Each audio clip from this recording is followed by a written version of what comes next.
Hey, what's up, everybody? This is Agasicles Stamus from GearWorks.com and the E2KG podcast channel on YouTube, as well as the Rounding Off Infinity gaming channel on YouTube, here with another episode of the Streamer's Cookbook. This is episode number 3.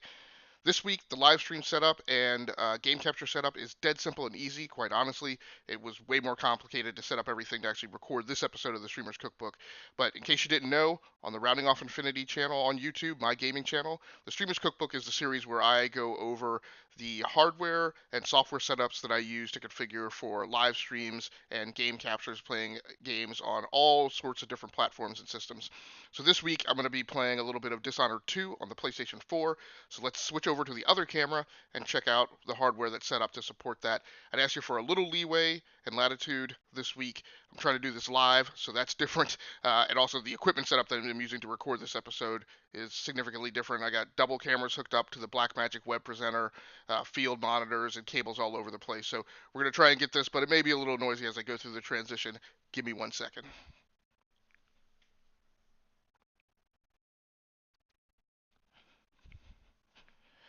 All right, so hopefully we are on the other camera, and hopefully this is coming through live. If not, I will be recording this all over again.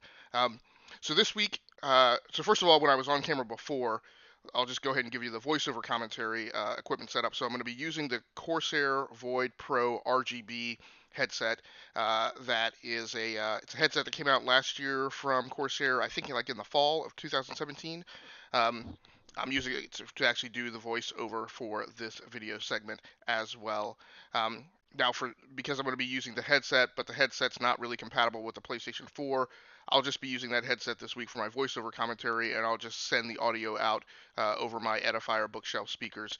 With the boom microphone on the Void Pro, I shouldn't get bleed over from the audio, and that's not an unusual thing for me to do if I'm using a headset to do voiceover commentary. Uh, the game capture device this week is this device here, the Razer Ripsaw. As you can see, it has a green indicator light up front when it is good to go and ready for OBS support. I'm going to come back and talk through that connection here in a little bit. It has two 3.5mm ports, and I'll disconnect that from the power source and bring it in a little closer to support both microphone in for voiceover commentary as well as an auxiliary line in if you wanted to do something like connect your smartphone and play some Creative Commons um, uh, uh, unlicensed music in the background for your live stream or hook up some other audio source. This week for the webcam, I'll be using the Logitech c930. I have a viewport cover on my camera just for when it's not in use. Because my 40-inch 4K TV that I'll be playing on is kind of tall, and usually I would mount the camera on top of that, but it's pulled back really far from where I sit. So in order to get the camera in a little tighter this week, I've set it up on this little Gobi or GorillaPod or whatever tripod.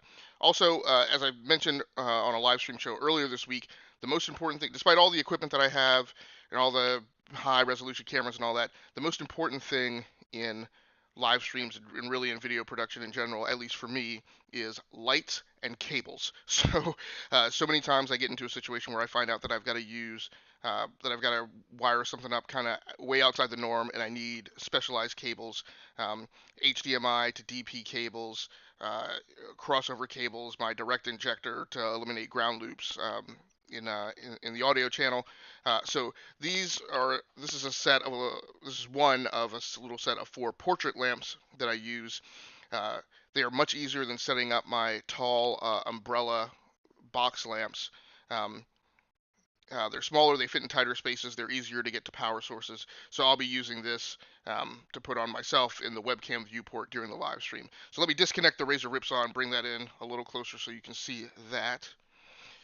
I'm not sure exactly how focusing is working on the Panasonic camera that I'm recording this on. I'm going to go ahead and disconnect the HDMI cables. Now, hopefully, uh, so on the back here, there's HDMI in and HDMI out. You just route your PlayStation 4 into the input port,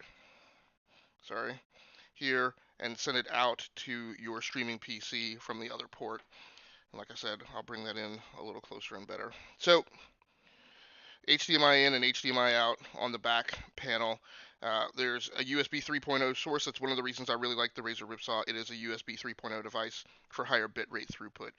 It also has this adapter port on the back, and I do have a kind of pigtail set of cables that will allow you to put in component sources if you needed to record from a PlayStation 3 or an older console. On the front panel, and this is what I really like, it has, like I mentioned, this auxiliary 3.5mm line in port and a 3.5mm mic port. So if you want to connect your mic directly to the Razer Ripsaw and do your audio mix balance in OBS through that, that would work great. So that's it for the live streaming game capture setup for this week. Thanks again for joining me on another episode of the Streamer's Cookbook. That's going to do it for this episode. Look for the live streams and the game captures over on Rounding Off Infinity this week. I may also try live streaming to Twitter, so we'll see how that works. Thanks once again for joining in. That's going to do it for me. My name has been Agasically Stamets from Gearworks.com and the E2KG Network channel on YouTube. Thanks again. I'm out.